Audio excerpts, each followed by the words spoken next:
नागपुरामध्ये महापालिकेच्या 151 जागा असताना भाजपनं सध्या तरी सुमारे 300 कार्यकर्त्यांना उमेदवारी अर्ज आणि कागदपत्र तयार ठेवण्यास सांगितल्याची माहिती आहे। अजूनही अनेक जागांवरती एकापेक्षा जास्त सक्षम दावेदार असल्यामुळे अंतिम निर्णय होऊ शकलेला नाहीये। भाजपच्या उमेदवारांची यादी उद्याच जाहीर होणार असल्याची माहिती भाजपचे शहर अध्यक्ष दयाशंकर तिवारी यांनी दिली आहे। नागपूर महापालिकेमध्ये 151 जागा असून युतीतील मित्रपक्ष असलेल्या शिवसेनेसाठी सुमारे 8 ते 10 जागा सोडल्यानंतर भाजप किमान 140 जागांवरती निवडणूक लढण्याची शक्यता आहे। मात्र अजूनही अनेक जागांवरती एकापेक्षा अधिक सक्षम दावेदार असल्यामुळे पक्षश्रेष्ठींनी अंतिम निर्णय घेतलेला नाही।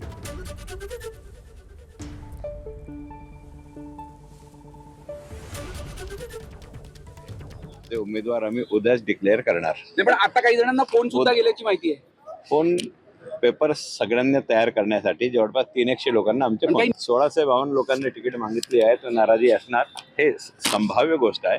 पण आम्ही सगळे आपसात बसून ते संपुष्टात एबीपी माझा, उघडा डोळे बघा नीट।